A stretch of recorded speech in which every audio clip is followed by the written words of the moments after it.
Chapter 1. Shadows and Sunstone. The Unexpected Encounter. Lysander's gaze, though initially wary, held a flicker of curiosity that subtly softened the rigid lines of his face. He didn't reach for a weapon, didn't shout an alarm, didn't even flinch. This unexpected restraint was almost more unsettling than a direct attack. Dia, trained to react instinctively to any perceived threat, found herself momentarily paralyzed by this unexpected calm. The years of ingrained hostility, the deeply embedded conditioning to view every Sunstone warrior as an enemy, seemed to falter for the first time. The sunflowers, bathed in the warm glow of the setting sun, seemed to pulse with a life force of their own.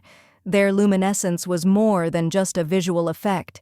It thrummed with a subtle, almost imperceptible magic, a magic that interwoven with the very air itself.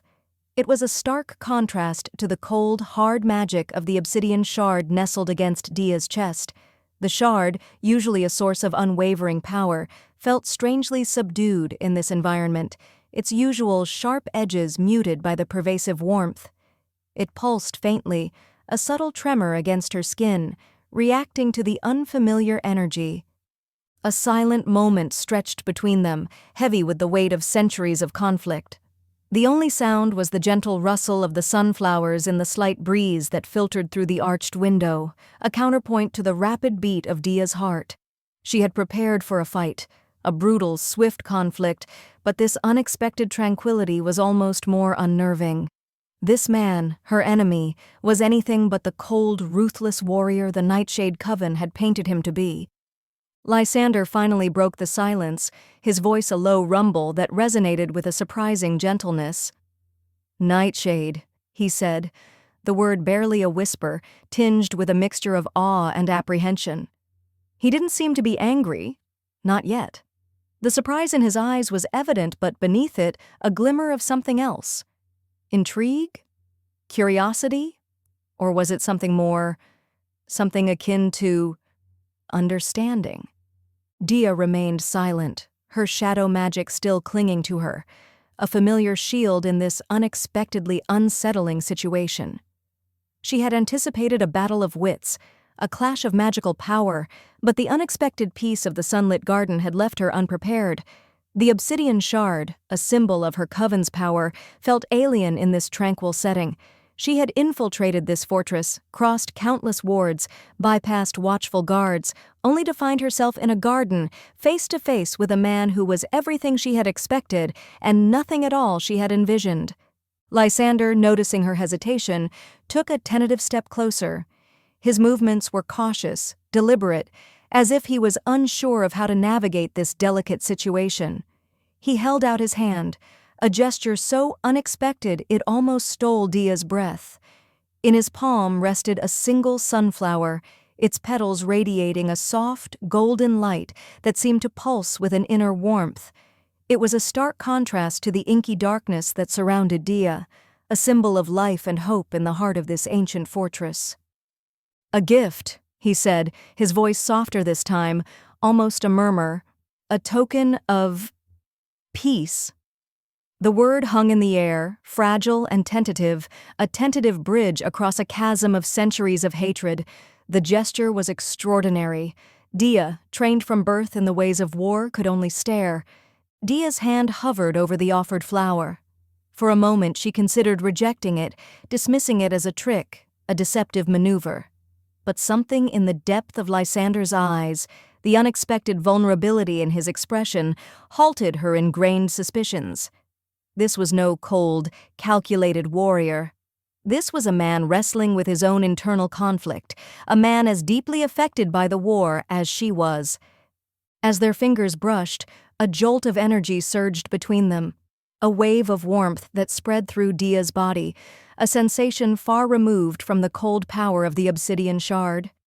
It was an unfamiliar sensation, a spark of connection that ignited a warmth deep within her, a feeling so profound it challenged her very identity. The sunflower's magic intermingled with the shard's dark energy, a clash that created a shimmering cascade of butterflies, their wings painted in the colors of twilight and dawn. The butterflies danced around them, ephemeral creatures born of two opposing magics, two worlds at odds. They were a testament to the unexpected harmony that was emerging from the juxtaposition of light and shadow, a symbol of the fragile hope that bloomed amidst the ancient hatred. The obsidian shard, sensing this shift in the magical currents, vibrated against Dia's chest, a quiet hum resonating with the sunflower's gentle light. Lysander's eyes widened, reflecting the beauty of the magical spectacle. He seemed as surprised as Dia, as captivated by this unexpected display of magical synergy. His hand, still resting near hers, trembled slightly, betraying the depth of his own astonishment. The silent standoff dissolved, replaced by a shared wonder, a silent acknowledgement of the extraordinary event unfolding before them. The setting sun cast long shadows across the room, the golden light of the sunflowers painting the scene in a warm, almost ethereal glow. It was as if the very fortress held its breath, observing this unprecedented encounter. Dia felt a shift in her perception, a change in her deeply ingrained assumptions. Lysander was not just her enemy, but a soul caught in the same web of conflict, searching for an escape, for a way to end the age-old hatred between their kingdoms.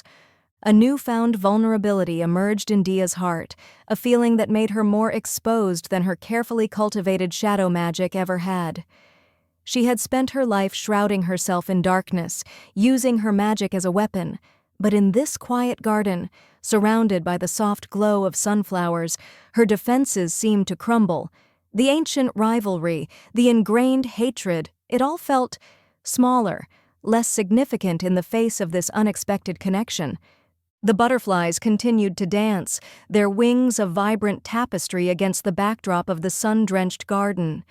They were more than just a visual spectacle, they were a manifestation of the shift in the magical balance, a symbol of the hope for peace that was beginning to bloom in the heart of this ancient conflict. It was a hope so fragile, so delicate, yet so powerful. It whispered a promise of a future where love might bloom, even in the darkest corners of the world. The war, it seemed, was only one aspect of their lives, and a new chapter, brimming with possibility, was about to begin. The weight of her mission, of the obsidian shard, suddenly felt insignificant compared to the potent possibility of a shared future. Dia knew with a certainty that defied logic that this was not merely an encounter, but a turning point. A sunflower, a touch, a shared wonder. These seemingly small acts had shifted the very foundations of their worlds. The ancient hatred might still linger, but a seed of hope had been planted, and it was already beginning to grow.